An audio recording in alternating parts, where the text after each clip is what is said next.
Right, this podcast is with Lucy Campbell and she is incredible. I don't really know how to put it into words, but mum, career-driven, challenges in a younger life, husband, all them sort of things. This is for you, this podcast, if you want to listen to it. I'm absolutely humbled and really grateful this podcast. Definitely one to watch.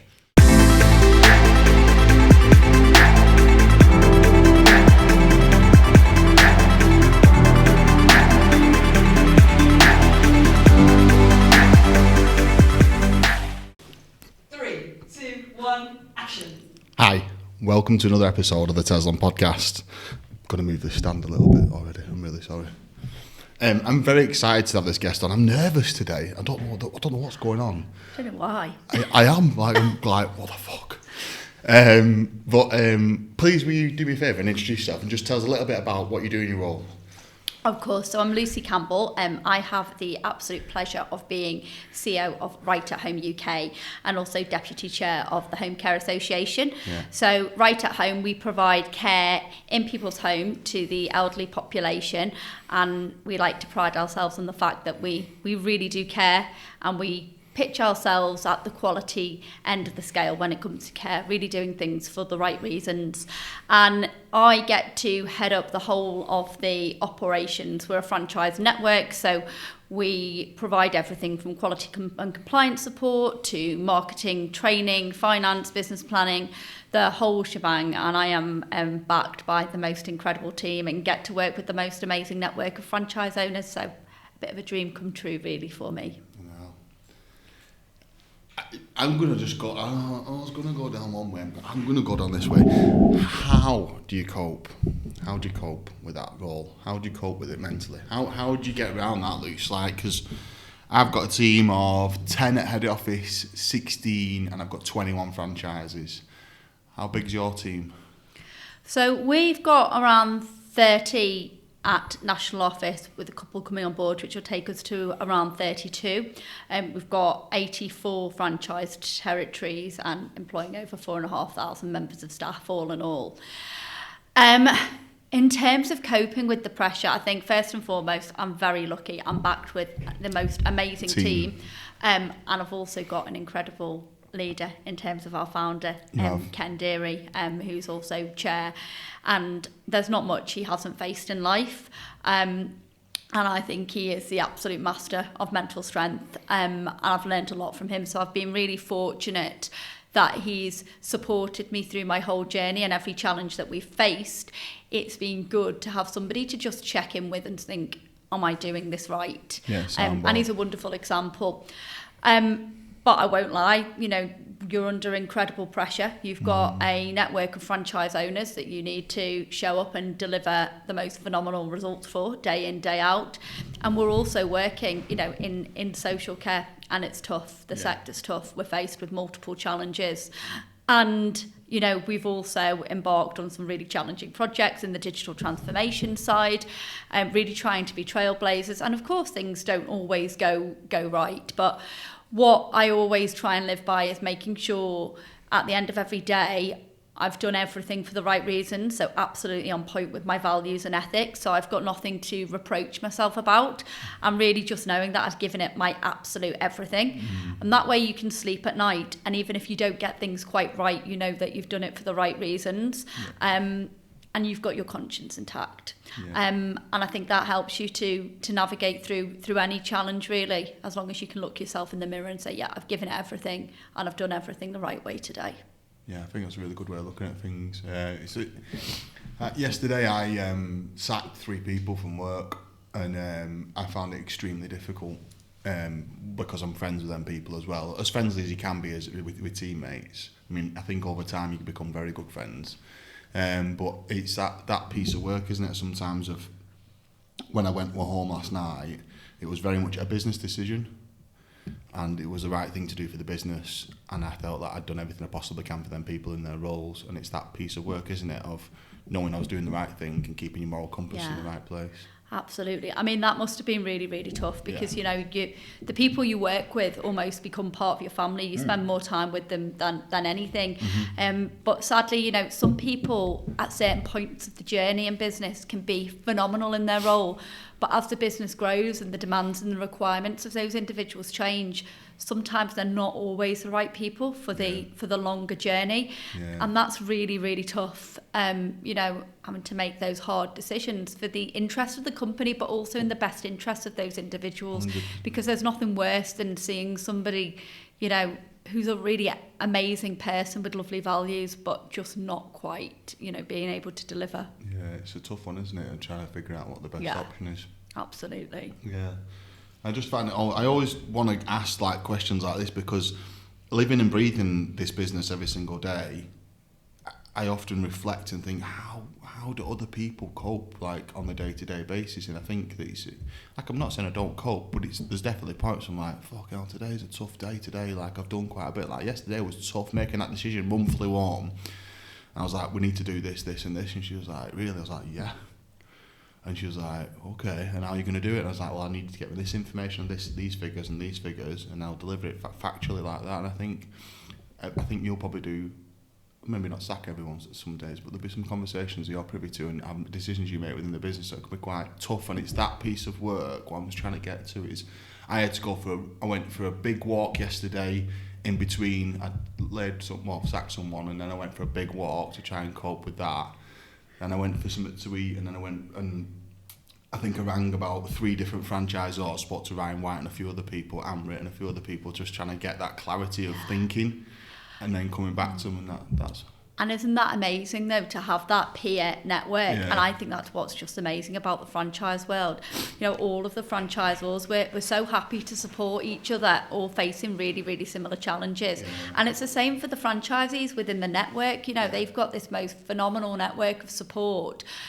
And you might talk to somebody outside of the sector or somebody who's not in business, and they'll give you the sympathy. But it's not quite the same where somebody's like, look, I was in exactly the same situation as you. It feels tough, but you're doing the right thing, or I'd advise maybe you try this. Yeah, we've got a franchisee who's did really well at the start. We had him in business in I think 4 weeks, which is good for us. It's usually about 15 weeks. And he was in business straight away, and then he had someone pass in his family, went back to India, came back, and Ed's not been in it since. We've got a couple of the franchise partners that have been through similar situations, not lost someone, but been through challenges. And then they've had the same thing, that like dip of consistency or trying to get them head back into the game, and got them to speak to them. And we've actually gone down to support him today. He's in Bristol, but got him to speak to the 2 franchisees that have been through similar journeys. And I think it's that analogy I always use about a raft. If you're on a boat in the middle of the night and it was pitch black and it was freezing cold and raining, and you're on your own and you smashed into a rock, it'd be pretty bad when you're floating on that piece of wood. Yeah. But if you did it with someone else, it just wouldn't be as bad. Absolutely spot on. So it's that analogy of being able to share how tough it is right now, and someone be able to go, I've had that and this is what I did and that's how I got through it. Yeah. I mean, I always say to the franchise owners, particularly in the early days where, you know, obviously they've made a massive investment, they haven't quite broken even, they're waiting for the phone call to ring, and they're always naturally, you know, really, really nervous. Is this going to work? I'm doing all the right things. I say, you know, in a couple of years, I'll be coming to you to speak to somebody that's in exactly the same position as you, and you get to tell them it was really, really tough, but, you know, stick at it. Look what life can be like. Yeah, it's almost like a conversation of like when you were awarding the franchise to them, and you say, do you remember when I had that conversation with you? It's going to be hard. This is that hard point. Yeah. And that's so important, to be really open and transparent with them at the beginning, isn't it, in terms of how tough it is, particularly the first 2 years. Because otherwise you're just going to set them up to fail if they're not ready to really mentally prepare themselves for just how challenging it's going to be. Yeah. Okay. Man, how did you get into franchising? Because you've been doing it a long time, haven't you?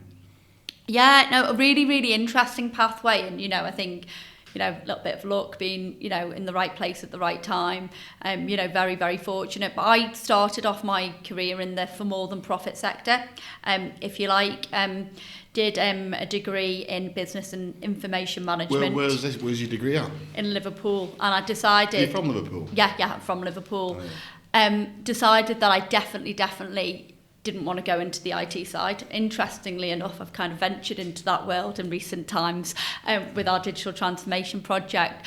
But I really like the project management side, but very early on realised I wanted to make a difference. So I started off in social regeneration in an area called Liverpool called Toxteth, famous for the riots back in the 80s, working to really improve conditions within the neighbourhood, and worked on everything from the homelessness agenda to social deprivation to digital inclusion, and I realised wherever my career took me, I definitely wanted to do something that made a difference. I did take a short detour into IT comms, did very well at it, but it just didn't give me that job satisfaction.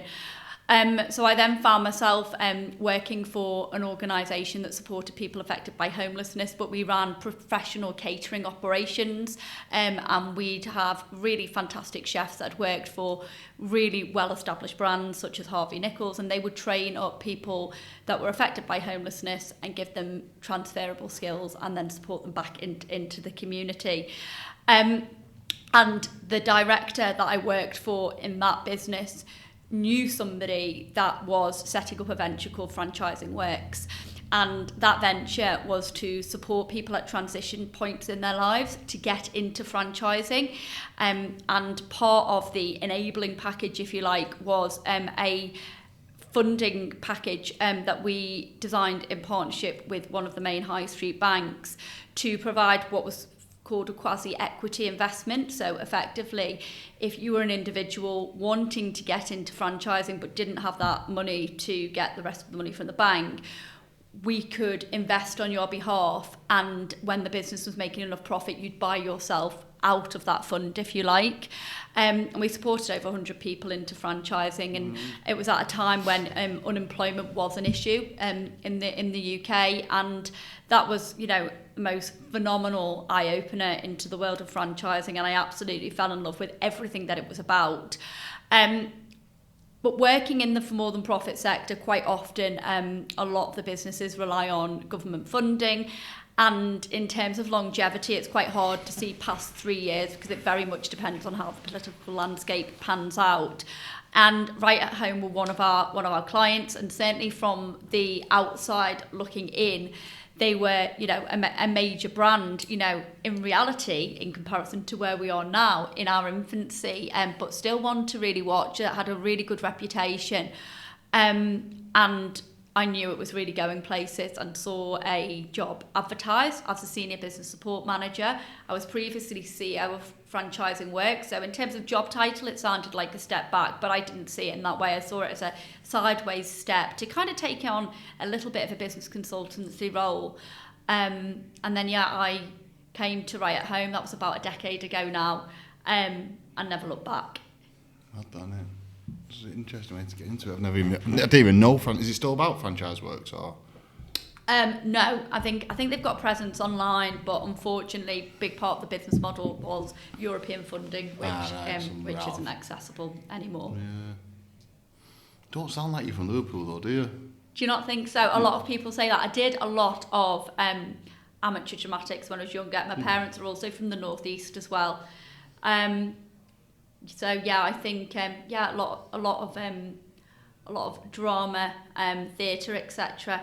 When did you start doing drama? Oh, when I was teeny tiny, dance and drama. Did it all through school. Then did a little bit while I was at uni, and then got my head down and focused on my career. I think I did drama, but I think doing drama helps you cope with public speaking and being a bit more open and out there sometimes as well. Oh yeah, absolutely. And I think, definitely, because you have to memorise a lot if you're doing, plays, solo pieces, plays, etc. It does really help you. You don't realise you kind of learn that skill set to just kind of naturally kind of memorise information, which it does make it easier when you're coming to do your keynotes, etc. Yeah, Theo's like that. Theo's done acting in theatre for years, and he's quite good at like public speaking. I don't know if you've ever heard him, but he's quite good at it. What was upcoming like? Was Mum and Dad from the North East? Did you say? Mum and Dad from the North East, but born and bred in Liverpool. Yeah. And I'm really, really fortunate. Very, very loving parents. Nice. really nice family life. I've got a brother who's 12 years older than me, and yeah, just nice school life, nice Enjoy education. School? Did I enjoy school? Are you academic? Are you quite into that? I would say I'm academic enough, but I think, you know, what really excites me is real life business. You know, you know, the grades that I needed to get, but you know, I think where life really started getting exciting was, you know, when you're really at the coalface making a difference. When you left uni, kind of thing, really, I guess. Yeah. Interesting. See, I hated school and I hated all education because I just couldn't concentrate. I couldn't nail it down. It wasn't really something I was interested in. I was the same when I left college and I went and sold cars, and at that point then, that was when I started to get a grip of it. Yeah, I think in this day and age, I think education is taught in a much better way. You know, they really recognise that different people's learning styles need to be appealed to in different ways. And I actually think, you know, if I was at school now, I'd have probably flourished even more so. Me too. Without question, it was kind of, you know, you just had to get your head down and do what you needed to do, get to the next stage. Whereas I think it could have been made a lot more enjoyable. I think so. My kids are primary school now, 5 and 8, and I hated primary school. I remember being bullied at primary school, really didn't like it. And that kind of followed me into secondary school. I hated secondary school, but they absolutely love it. Even Jackson's got dyslexia like me, but he's flourishing in other areas, and it's really nice to see. But yeah, I've got a nice relationship with the teacher, and I think they have a better way of coping with him. And then also little Logan, he's complete opposite. He's definitely more like me in terms of, he's a little renegade. He just runs around chasing girls all day. So he's been playing football. So but I feel like school education since I left in 98, and I think there's a lot of change since then. I feel like the same as you. I feel like I wish I'd known now. I wish it was like it was now. I think I'd have done better. But then again, I always think I'm really glad of the situation I'm in now. I really enjoy what I do now, so I don't know if I would. It's a funny one, isn't it? Where can we go now? When you left uni and went into franchise works, were you travelling a lot and moving around quite a bit? Yeah, so I didn't leave uni and go straight into franchising works. Obviously, started off working with social regeneration. Spent a lot of time running a social enterprise in the digital inclusion space. So early on, not loads of travel because that was quite a localised position. When I went to work for Create, which was the organisation that looked after people affected by homelessness, I was working across Liverpool, Manchester and Leeds. So that's when, you know, I started to need to travel more. And I think, you know, I guess where you're going to go with this is how do you kind of manage all of that? And how have a family. Having a family. And I think, you know, you are, you know, I've grown up in the era where as a woman you're told you can have it all. You can do the child and you can do the business. And we had a few problems conceiving with Holly, so she was a little bit of a miracle baby. So obviously, you know, absolutely delighted that she's here. And I am the main breadwinner in the house, so, you know, as well as, you know, being really, really career driven, it kind of wasn't an option. And I went back to work when she was 3 months old. And I think nobody really truly prepares you for kind of the mental health piece. And I think one thing, when you have a baby, a lot of people will tell you, you don't feel like your brain's quite as sharp when kind of going back. And I did go back far too soon. I think. Did you have to? Yeah, I kind of had to, because I was running the digital inclusion social enterprise at the time, and I had somebody kind of making sure all the wheels were turning, but I had to get back in there. Financially, I needed to go back into work quite soon as well. And I did say at that point I wouldn't have, you know, another child unless I could take, you know, proper time off to invest. So that was tough. But I got through it because I've got an amazing family. of support. And when I've got people in work now, when they are having children, and male and female, I do try and give them a really honest view about it's like literally not a bed of roses. And the thing as a mum as well, and some men get it, but I do think it's more common with women, is that kind of that separation guilt. 100%. So, when my missus wouldn't drop the kids off at nursery because she couldn't handle it, because she had to go. Logan Jackson we had to have a proper conversation. He was 12 days old when she had to go back to work. Yeah. And she was the same, that guilt of not being a mum properly. Yeah, absolutely, and you can't prepare yourself for that, because when you're pregnant, you just kind of think, oh yeah, this will just completely like slot in around my lifestyle. And I was lucky because my mum was absolutely amazing and really supportive with looking after Holly. But you do, and at school, I always, if I was able to pick her up, I'd be shooting in and shooting out, a dance, shooting in, shooting out. Never the person who could kind of sit down and chat with the mums and have coffee, or do all the extra help out with the school and things. And you do get judged by other parents, absolutely, and that is tough. And also, as Holly was growing up, we had a period of time where she was really, really quite ill. She started to have quite serious seizures. We couldn't get to the root of the health problem. And when, obviously, your child's ill, they just want the mum, don't they? Yeah. But luckily, working full right at home then, and Ken was very, very supportive, and it didn't impact work. But it's hard to be, everything to a child, particularly when, they've got potentially concerning health condition, and be, turn up, show up and work and do a really good job. And don't really know how I did it, but I did. Can you remember any particular things that helped you cope, Luce? I think support network, absolutely. Chatting to people and getting off your shoulders. Yeah, absolutely.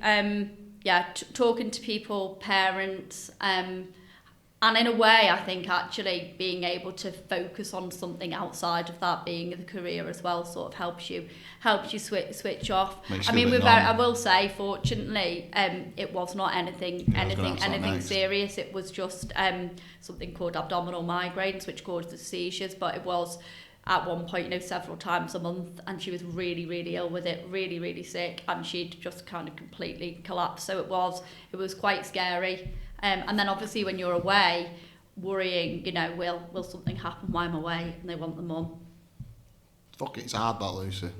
You're skirting over it, but I know, because I've got kids and they've been poorly too, my kids as well, so I know what it's like that. Yeah. Because I've been travelling away and my little Logan's been poorly, and I'm like wanting to burst get back. It's fucking hard work, that.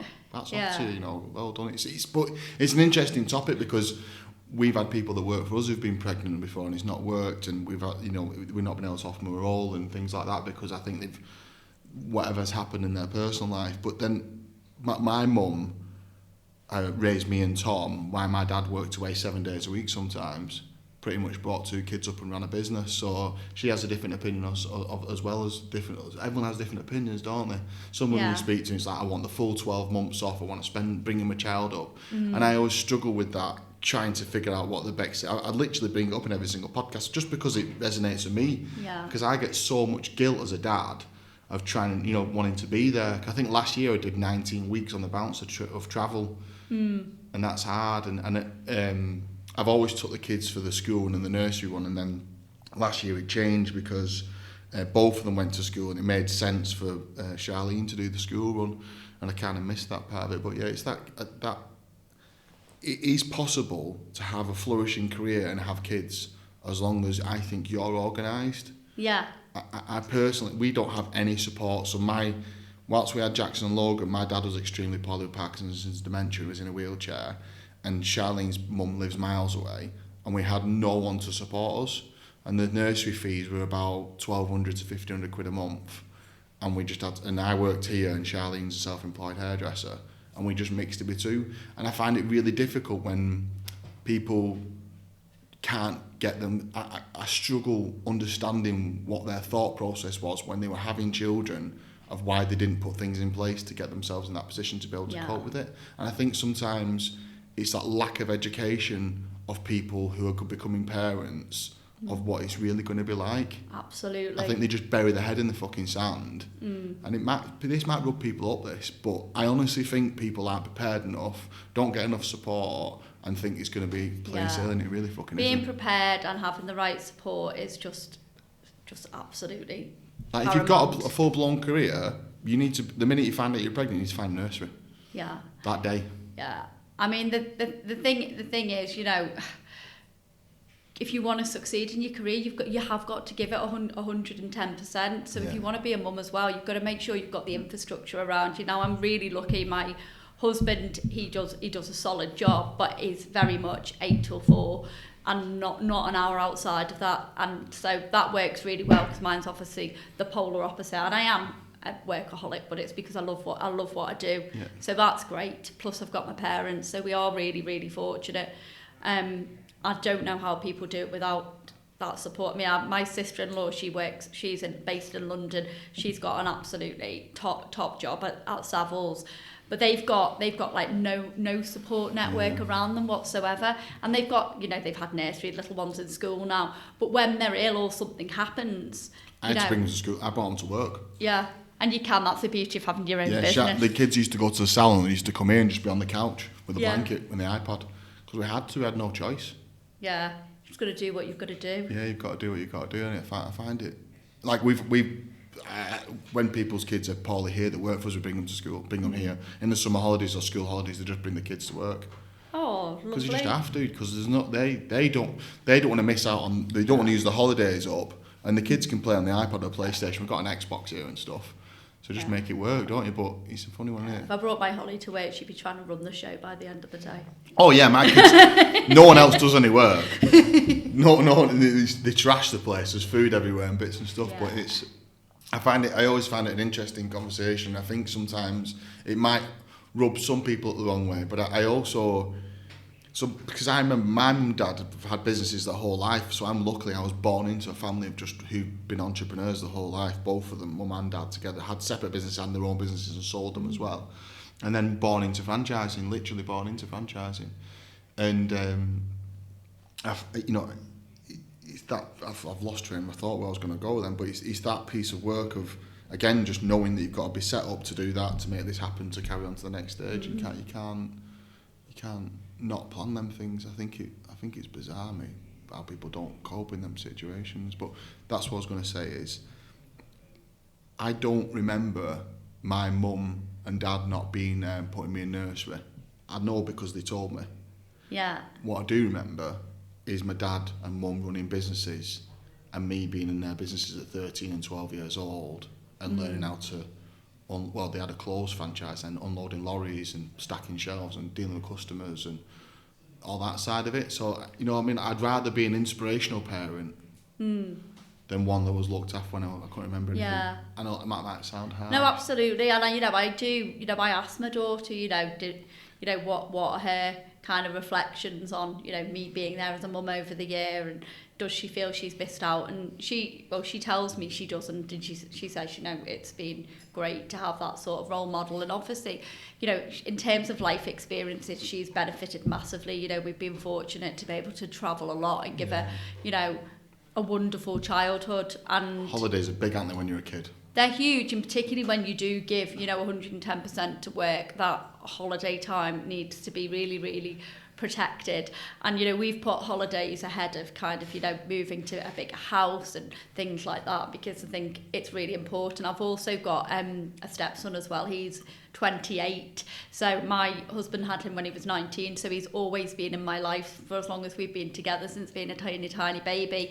Came to live with us in his teens, and as far as I'm concerned, he is mine.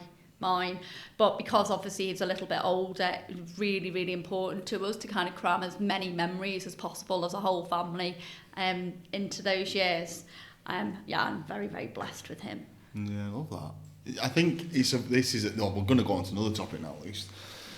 Kay's not going to talk about downtime. So, at the minute, I'm not having a holiday. You might not like that. So you might. I feel like you're going to jump down my throat about this. But I believe at the minute I want to get the business to a certain place. Yeah. So I've been doing we'll talk about this afterwards, but I've been training quite a lot.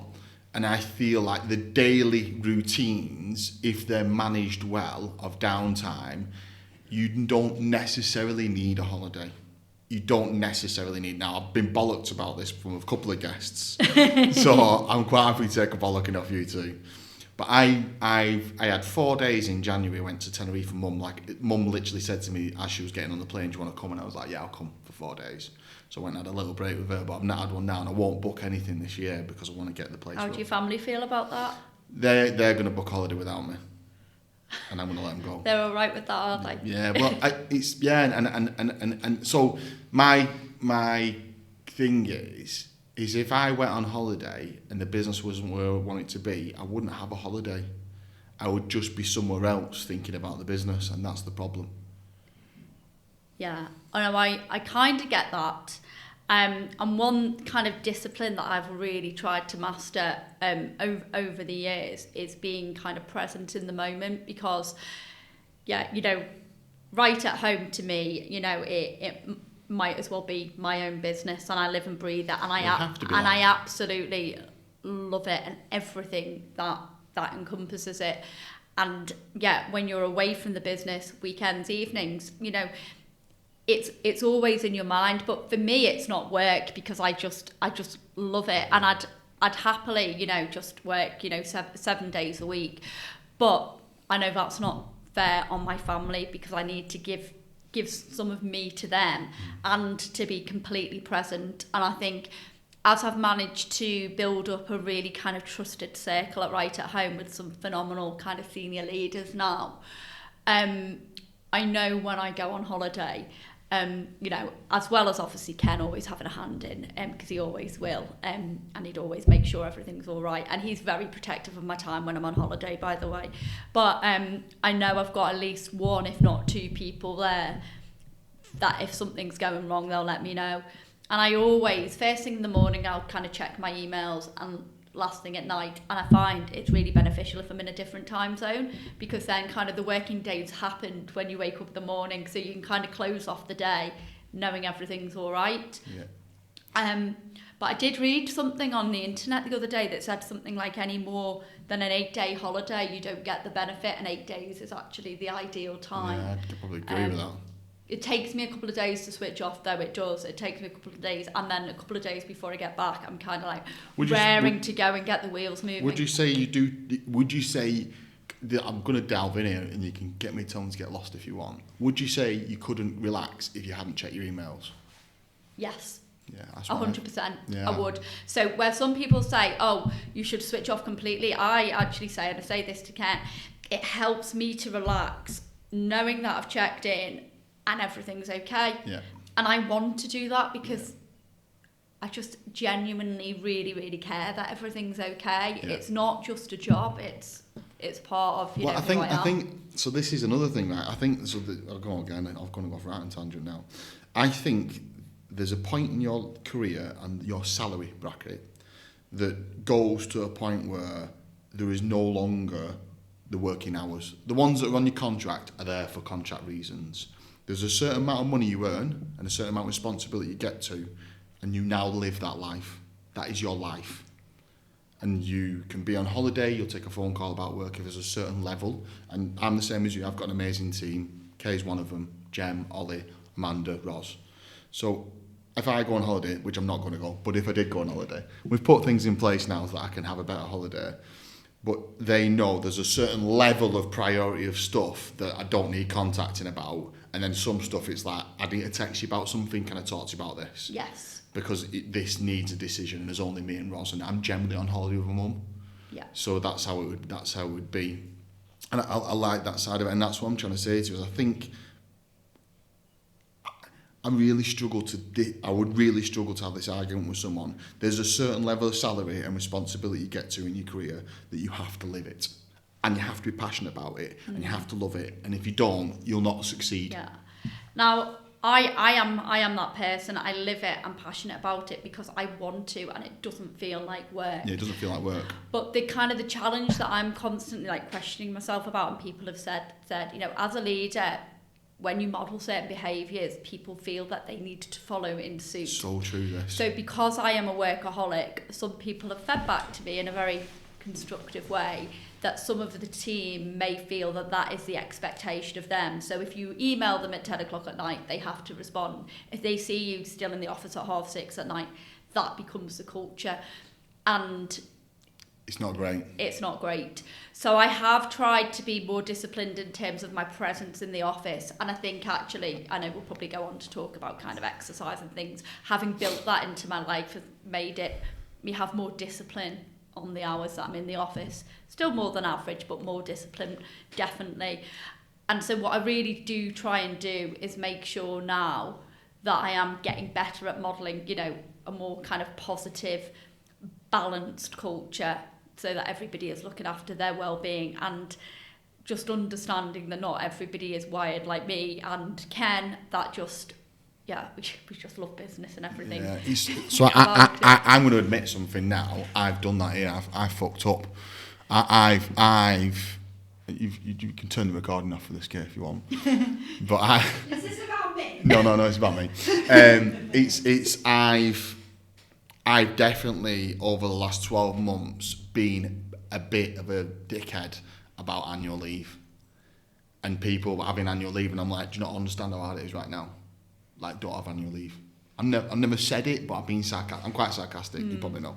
And I've been sarcastic about it because I'm struggling, because I'm like, these things need to be done and it needs to be done. But at the same time, people need downtime and people need time with their family, don't they? And people want to have that time off and they might be working all the socks off and need to press pause. So I'm trying to unravel what I've kind of done. People need to recharge as well. And it's so interesting, isn't it, as well, even in terms of kind of our hours at work, because I think, we before COVID as well, we were I think very traditional in terms of kind of office time. But over time we've become a little bit more flexible, not at the extreme end by any stage, but just to try and work around getting the best out of people at the times where they're going to perform the best and making sure people are genuinely as productive as possible. Yeah. It's a definite learning curve trying to change the way you are. I definitely practicing at doing them things. I'm from the car game, so in the car game you work 7 days a week, you don't have any annual leave. Like my boss Barry Thompson, so me and Ollie, because Ollie he was also the same boss. If you took your annual leave piece of paper into his office, he'd set it on fire and put it in the bin. Lovely guy. Yeah, he's top Barry. He's such a nice guy. But so that's kind of the mentality I've had drilled into me for years, is that you just work as much as you possibly can. Yeah, and that's living to work, isn't it? Yeah, ultimately, I think, if it is your own business, and I think a right at home as my own business, I really do. It's a little bit different, I think. And as you said before, with seniority does come that extra level of responsibility, where actually if something happens in the business and ultimately that's your domain and it's 10 o'clock at night, there is an expectation. You know what I mean? We've got Simon. You'll also want to take the call. Yeah, absolutely. You're not going to sit there, Lucy, and go, pause the film and go, I don't want to take this call. You just deal with it. Yeah, absolutely. And you've got certain members of the team that you email them late at night, and even though they know they've not got to respond, they will because they want to, and there's at least 1 or 2 people I know that are quite similarly wired to me in the senior team, which is great. And it as well, when you look at the sporting world, those people that give like a little bit more than everybody else, those people that get up earlier in the morning to train to get that head start, they're the ones that progress. And it is the same in business, and it's so challenging to get that message across in terms of we want you to look after your well-being, we want you to take time off, we want to make sure we're giving you good balance and flexibility, but we also want you to give that little bit more, because we absolutely want to be at the forefront of what we're doing and continuously improve and make those incremental changes to absolutely have us at the forefront of everything we're trying to achieve. Yeah, it's a tough one, isn't it? And you can't always write that on a piece of paper in a contract either. So Kay will have annual leave. I know she's got some annual leave, she's moving, but if I rang her, she would answer the phone. And do you get what I mean? So it's like that kind of work, and then also Kay would also ring me and it wouldn't bother me, and I think it's them pieces of work that it's the unwritten rule, isn't it? But you can't. That's what it is, I think. Yeah, absolutely. And I think, that's why, you've got to make sure, particularly in your senior leadership team, you've got like-minded individuals that kind of get you, and that you've got each other's back as well. Yeah, it's really a culture important. thing. That is it's a bit of a culture thing. But it's an interesting lesson to be learned about holidays. I'm trying to get my head around it, and I did have a little. Last week I had a couple of days off actually, just going through something in the minute, and I had a couple of. I was still available on my emails and phones, but I just wasn't in the building, kind of thing. That type of time off, doing other things. I think obviously you've had Ken on one of these podcasts before. He's our founder. You won't meet a more passionate, driven businessman. Absolutely amazing mentor, but it's been interesting as he's kind of stepped into the role of chair, and he's done that to give me the opportunity. I think he would have been CEO forever and a day, and obviously absolutely phenomenal about it.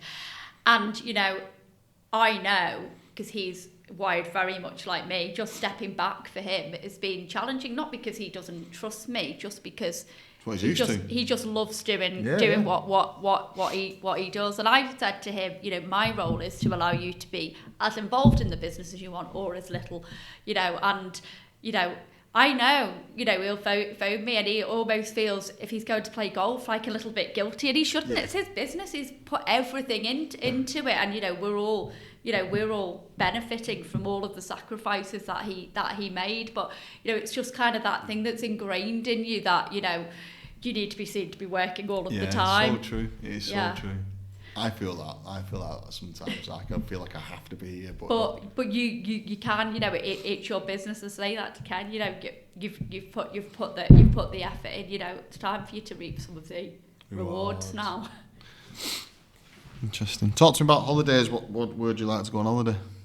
Well, I love city breaks. I think city breaks are great because they're you're not away from the business for too long, and I find really really enjoy yourself. So off to Copenhagen in June for a couple of nights with a husband, which should be lovely. Took my daughter skiing in February, although I did end up almost having a solo holiday because she met a boy over there and I got neglected. It was great, and I got to do some great skiing. I often, though, my parents are in their 80s, and I am very very blessed. Mum turned 80 actually 2 days ago. I'm very very blessed that they're still completely compos mentis, reasonably active for their age. And they've been so supportive for me. So I try to take them away and spend some quality time with them. And babysitters? No, just me and one of them, just as a two. So I'll take my dad away and my mum separately for a couple of days. So I try to do that. And then obviously, this year we're very lucky. We're going on a cruise from Miami to New York around the Caribbean, which will be absolutely phenomenal. But Holly's taken one of her friends, and she's turning 16 this year, so probably, family holidays will not be in abundance after this year. So, yeah, it's a bit of a special one. I love that. Yeah. So I was thinking, as we were talking before, about my predicament about holidays, and I was thinking, I have been some incredible holidays while I was growing up. I'm interested in getting Mum on the podcast and ask her about it. But, yeah, we've been on some amazing holidays. I think... Again, if we go back to that sacrifice piece of, okay, you might feel guilt and you might not be there for everything all the time or whatever, and working late and stuff, and having responsibilities whilst you're with the children sometimes, being able to go on fantastic holidays that not everyone else gets a part of. I think that's important. Like, I've been to America 12 times when I was a kid. Been to Vegas, Grand Canyon, Arizona, did all that by the time I was like 18. Probably why you're not so bothered about taking holidays now. Maybe. Do you know what I mean? Like, because it's funny, and some people are always desperate to go to certain places, and it's like a must that they got to go there. And I'm like, why is it such a must to go? What is it you're going to see?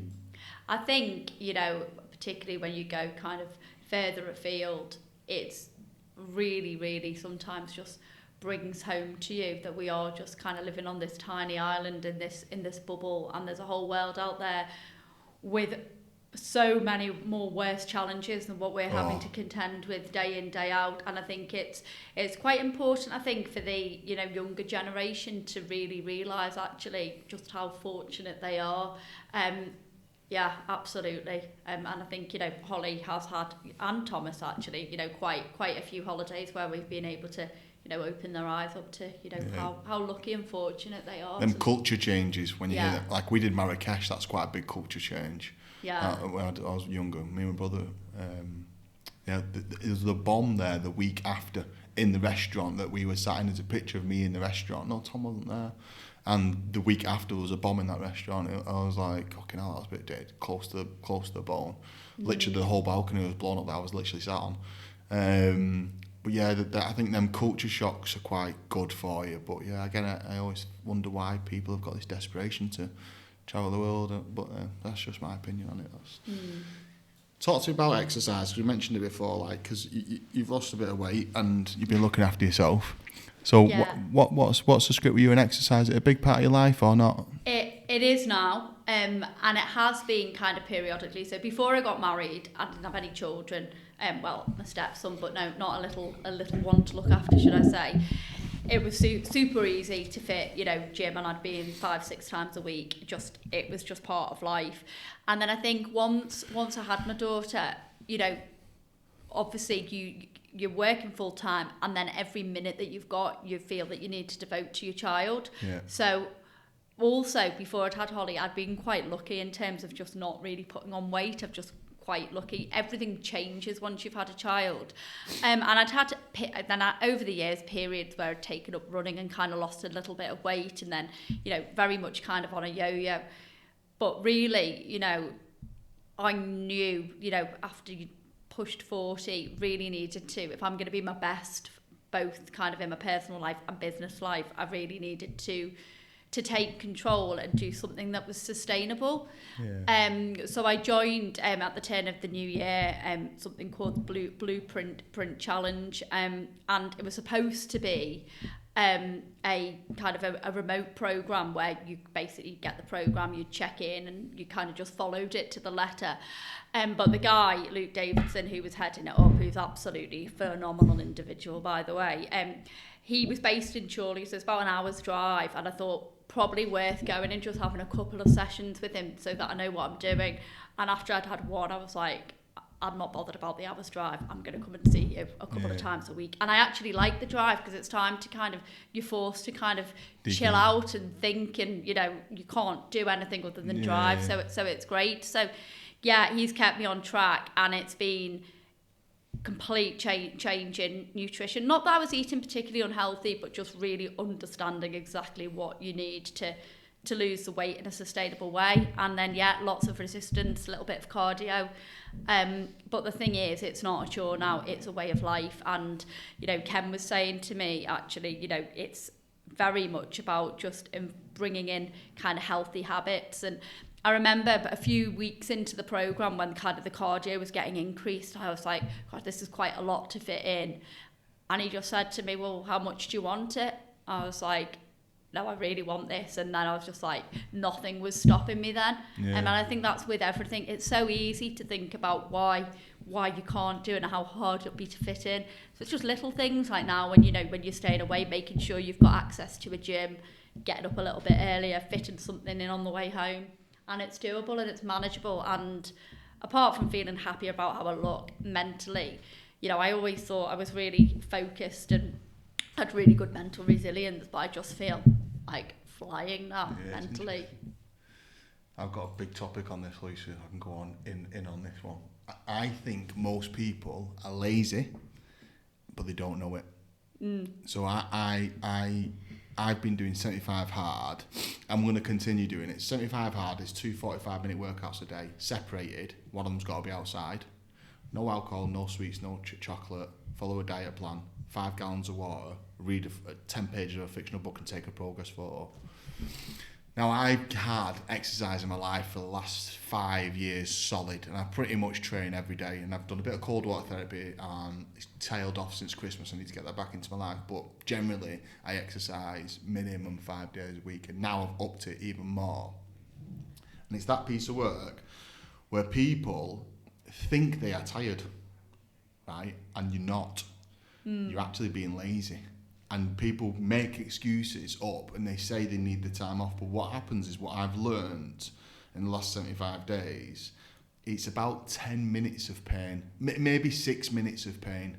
So you get home from work, like you've had a really tough day. I had a tough day yesterday, like I told you before. I'm exhausted, tired, emotionally battered. Phone calls and dealing with work, all between letting 3 people go. And I still did a workout for an hour last night, and I ran in the morning. And I've got up this morning. I'm going to do a run today, and I'll do a workout today, and I'll still get everything in. Still got 2 kids, still got a business to run. And it's because I've realised that it's people put fake boundaries in. They put fake walls in because they think they are tired and they think they haven't got time. And what they do is they say, I'm going to go to bed at this time and I'm going to do this at this time. And they create this illusion of time scales they've got and tiredness. And I could go off on a tangent, but I have learned over the last 75 days that it's about 6 minutes of brushing your teeth, put your clothes on, getting out the door, going to the gym or going for a run. And the same thing when you get home from work, do your usual thing from getting home. Now, there's a bit of sacrifice sometimes because if you've got kids, someone has to stay at the house and look after the kids and put them to bed and stuff. But after that point, from 7 till 8, I usually watch Netflix, put a film on anything. It's doing that piece of work and moving from there. Yeah, it's much easier on the guilt thing now because Holly's nearly 16 and, you know, even if I'm in the house, she's doing her own thing anyway. Yeah. So, yeah, you've got to be, I guess, a little bit selfish in terms of, you know, you are, you know, focusing on me. And I kind of almost like announce that kind of to the family, you know, that I am going to be really taking care of myself. But you're a better person for it, surely. Yeah. You're a better person because you've been concentrating yourself. Oh, yeah, absolutely. And yet now, you know, I'm probably in the gym 6 days a week. Mega. I'm not sure I could do twice a day like you. I have to say that's quite hardcore. But I completely agree with you because I'd be thinking, oh, I'm working long hours, I'm working away, really hard to healthy eat when you're away, but it's all excuses, and if you want it enough, you'll find a way to make it work. And then when you start to see progress, it's easier, isn't it then, because you're super, super motivated. And, you know, I really can't imagine not having a lifestyle like this now. It's just habitual. But the thing now. is also you don't want to get to 50, 60, 70 years old and not be able to be the mum or the grandma that you need to be. And you're right, because my mum's got really bad osteoarthritis, and she copes amazingly well. But I mean, she says to me, if she understood about the importance of kind of resistance training and things like that, you can really combat the impact of those sorts of degenerative conditions as well. So it's a bit of self-preservation for later life, because we're all living older, aren't we, for longer? Yeah, I'm exactly the same. My dad had bowel cancer, and I've got checked out for that a few times, but I believe it was from his... he was unhealthy, you know, red wine and ate too much and put loads of weight on and all that sort of stuff, and I thought to myself, I'm never going to get like that. My dad has lived an unbelievably healthy life, not like doing any extreme exercise, but always, you know, everything in real moderation. He's 84 and, you know, he's still my daughter's personal chauffeur, you know, out doing the gardening. You know, most people to look at him would think he was mid-60s. Yeah. Amazing, that, isn't it? Can I talk on one more thing? You can. Public speaking. Yes. Have you always been amazing at it? I wouldn't say I've always been amazing at it. I'd say it's never been something that's kind of been... I've heard you speak a couple of times. Do you know you were the first person that spoke with me? Really? Yeah. Oh. It was a BFA panel, and Pip, me and you were on the panel. I remember it. Yeah, that was the first time I'd ever done it. And I was like sat next to you going, oh my God, she's fucking incredible at this. And I think you weren't even asked. Like, I feel like you were just like, yeah, this is another star, another like, get me off this thing, what was my tea? And you were amazing. Now, since that day, I've always silently admired you. Oh, well, that's lovely. Well, you have just gone from strength to strength, and I think now, I mean, it appears you do it all in your stride as well. It does become the norm, I think, you know, particularly in the franchising arenas and home care, actually, you're talking about things that you know inside out, so it becomes very, very natural. I think where it's a little bit more nerve-wracking is if you're doing a keynote for the first time and it's on something, you know, completely new. You know, the keynote at the conference is always a little bit nerve-wracking because it's kind of a pinnacle point in the year and you've got to get it absolutely on point for the franchise owners. So expectations are high. Panel situation is always really comfortable because you've got lots of people there. I've got a big one coming up for Langbuisen, which is one of them social care sector, kind of a really prominent kind of brand, and they've got a big conference. Would you do any prep for that, Lucy? Yeah. Mentally, physically, the whole thing? Well, yeah, I mean, the whole thing. I mean, absolutely, because I'm heading up the home care stream, so there's going to be everyone from kind of politicians to lots of sector Talk me through, there. what would you give me an idea, like, so a week before, what would you be like, stay in mind? Well, I will try and not over prepare on the conference speech. So what I try to do is, kind of several months before, and I'll do this for our conference one, you'll be at certain events or things and you'll kind of just get like little bits of inspiration along the way, and you'll think, oh, that would be really good, or yeah, that really inspired me, or really like the way they presented that. So kind of bring everything together. So you'll kind of have a bit of a brainstorm and then start to kind of piece it into a presentation, not have it kind of written in kind of like word by word form, but then kind of just like the prompts. And then probably like a couple of weeks before, start doing a couple of practices. And I might do one run through on the morning, but something that Kay taught me about and the breath works, I absolutely put that into practice because I think even though I'm not nervous, when the adrenaline kicks in, you can feel your heart start to increase. And I'm always worried that you can kind of hear that in your voice because mentally you're like, fine with this, but your body's kind of doing something else. I think it's a bit of excitement. So the breathworks techniques, they really, really work. And I use them all, like literally all the time. Same. Like it's just something I do before I get on stage. I love that. Yeah, it's good, that, isn't it? Yeah. Amazing. I think I'm trying to think of anything else I wanted to ask you. The one thing I always think about, maybe I should talk to you a little bit about this. And I don't know if you'll let me know or not. Have you ever struggled becoming a leader? And have you ever struggled getting that team right?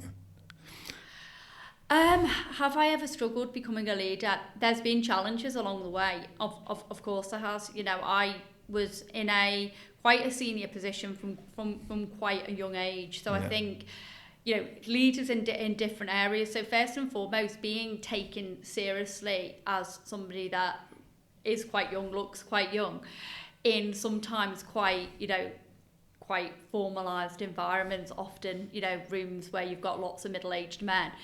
That's kind of challenging in itself, and feeling like, well, you do actually have to just go that little bit further to kind of prove your credibility. Yeah. And particularly, when you're younger, sometimes that can be a little bit daunting at times. But there's always that kind of little thing inside me of kind of, I'll show you, I'll prove. You can back yourself, don't you? I'll prove you wrong. And then basically, as you kind of prove yourself and confidence grows, then that becomes easier. You will find in life, if you're successful, unfortunately, people are jealous. You will have people that try to stab you in your back. You will have people that try to put boundaries in. You will, and I've experienced all of that. People who've been jealous, people who've tried to stab me in the back. People who've wanted my position. And I've been fortunate enough to have enough people around me and enough people who've believed in me that it's never stopped me in my tracks. And I think, you've just got to prove yourself and really, build yourself as a credible individual. And I just try to be really authentic and really genuine. And I think for people around you to be a little bit vulnerable, you don't need to be absolutely 100% fantastic at everything, and recognizing, with your team and openly talking about how certain people are better at certain things than you, and building that perfect team around you. Ken and I will openly talk about how our skills, talents and experience complement each other. Of course, my experience is teeny tiny compared to his, but, he will recognise certain strengths that I've got that he maybe isn't as strong in, and vice versa. And I think that's really, really important in leadership. But I think, despite, everything, always had that determination and fire that, you know, anybody that's ever tried to stop me in my tracks, and, you know, I've had a few personal experiences very early on in life where, yeah, that, you know, probably could have set me off down different tracks and didn't, that have really just given me that fire to think absolutely no one is going to stop me. And as I said at the beginning of the podcast, as long as I know I'm doing everything for the right reasons, in line with my values, then no one's going to hold me back. Love that. What's your husband think about it all? Is he back? Is he good for you? He's amazing. I'm very, very lucky. I am like a whirlwind, you know. I'm just on from one thing to the next. He's a very content person. He enjoys the life we live, but he's, you know, quite content. And I'm super, super ambitious and always going for the next thing. And, you know, quite often, you know, occasionally he'll say, oh, that won't happen, or we won't do that. And I'll just say, you know, watch, we will. And it always happens. But he's amazing. He's happy doing what he does. He's a massive Evertonian. He loves the football. He goes to home and away. He has a really good social life. What's he do for a job? He works in banking. So he works for an organisation called Rathbones in dividends. And he's phenomenal at his job, but he just kind of takes it in his stride. He's just How did you meet him? Pardon? How did you meet him? How did I meet him? Oh, not the most romantic of meetings. I met him in Yates's Wine Lodge at the bottom of the road where my parents lived. I met him when I was 16. Didn't get together immediately. Had another relationship with somebody that wasn't particularly good for me, and then moved back into a relationship with Neil when I was about 20, and then we've been together ever since. 17 years married in May. Wow. He deserves a medal, doesn't he? Yeah, he'd probably agree with you there. Would you share that other relationship with me or not? Yeah, I'm quite happy. I've spoken about it in public. So yeah, I mean, I was very, very, very young, unfortunately. That individual was a few years older. To cut a long story short, bit of a monster of an individual. Ended up being very, very violent, physically and mentally abusive. But I was lucky. It was early on in life. I managed to get away. And yeah, he's not gone down such a great path. But I was just really, really fortunate to experience those things early on in life and realise exactly what I didn't want. Yeah. It was not a great experience, but I've never thought of myself as a victim. Yeah. He was a monster of an individual and tried some pretty horrific things when I tried to get away from him. But yeah, it's all history, and you know. I think sometimes it's not always about being a victim. I think it's sometimes just being able to share the story, because if it goes through someone else goes through it, being able to see how successful you've been in your career and as a mum and stuff, and getting a new relationship. It's nice to hear, but I also think sometimes it's good to share these things because. Yeah, I mean, I always say to Holly, you know, at the age of kind of like 16, you're so impressionable, and it's so easy to kind of, you know, for somebody to present as, you know, everything you could want them to be, and then very, very quickly, you know, finding out, you know, so you can be very easily influenced kind of emotionally at that age. And then suddenly, you know, you're in a situation where you feel you're forced to stay because, you know, you're being told X, Y, and Z might happen if you leave. And you're so naive to the world. You know, when you, as an older woman looking back, you sometimes can't quite comprehend why you made those decisions. But you're older now, aren't you? And you've learned a lot of lessons about life, innit? Bet it's made you the resilient person you are. Oh, absolutely. You know, I'd say, you know, people say from trauma comes triumph, and for me, you know, that I've absolutely used that experience to make sure nothing's ever going to hold me back. Yeah, I understand that. I love you. You're very inspiring. Oh, thank you. Yeah, I'm glad you came on. Oh, I'm glad I came on. Thanks for having me. It's nice to get the journey out of you. It's nice to see you in this light. I'm going to call it a day. Thank you very much for coming on. I appreciate it. Thank you.